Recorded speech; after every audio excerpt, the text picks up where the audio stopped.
Welcome to Chronicles Heal. If it is your first time to this channel, please subscribe. They said she cheated. They said she destroyed her marriage. But no one ever asked for her side of the story. Let me tell you what really happened. Her name was Isabella Carter, a woman who gave up everything for love. When she married Ryan, she thought she'd found her forever. He was kind, ambitious, and full of promises.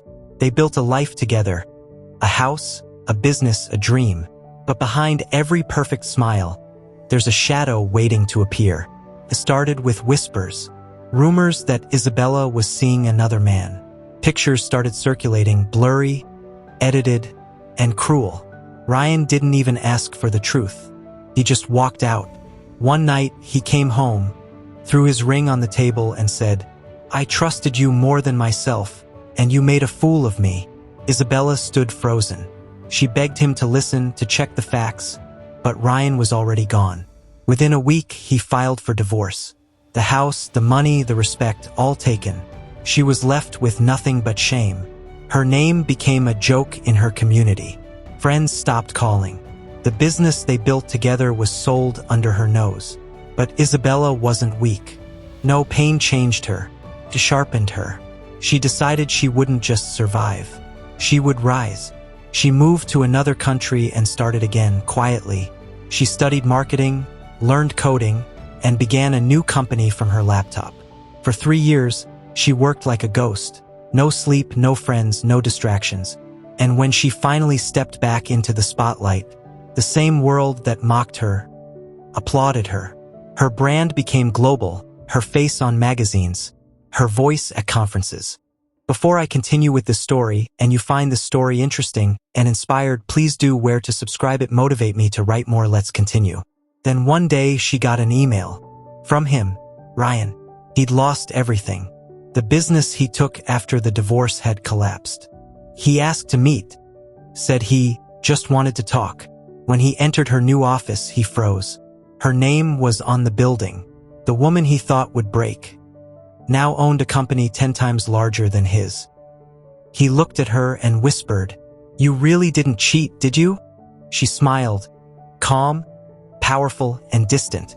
"No, Ryan, I didn't. But you did with your trust."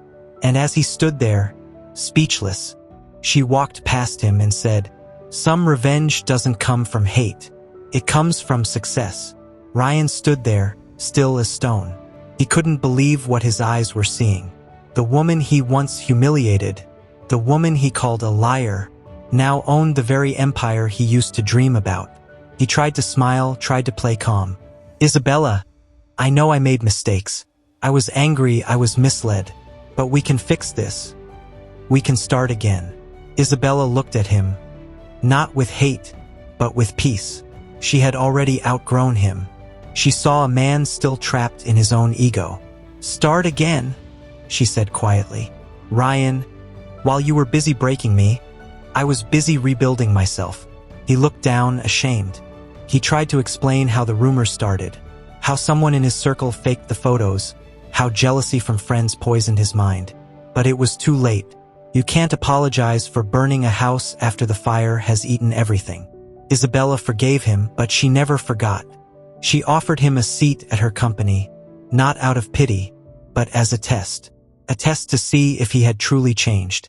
For months, Ryan worked under her, watching the woman he once destroyed lead with grace. He saw how she treated people.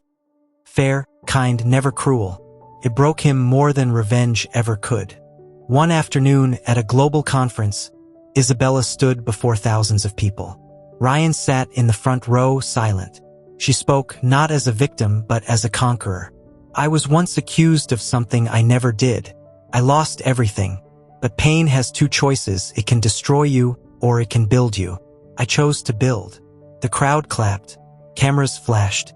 And in that moment, Ryan realized the greatest revenge is not hate. It's growth. It's silence. It's success. After the event, he approached her one last time. "Thank you," he said quietly, "for not becoming what I made you." She smiled. "Ryan, you don't owe me thanks. You owe yourself change." Then she turned and walked away, into a brighter, freer world. the kind only those who have conquered their pain truly understand. I want to know what you learned from this story. Comment in this comment section. Sometimes life will lie about you. People will misunderstand you, betray you, and leave you in the dark. But revenge isn't always about hurting back. It's about rising higher. Never waste your energy proving people wrong. Prove yourself right. Success, peace, and forgiveness are the loudest revenge of all. So if you've ever been broken, remember Isabella's story. Turn your pain into power. And if you find this story inspiring, follow and subscribe for more true lessons about life, betrayal, and redemption.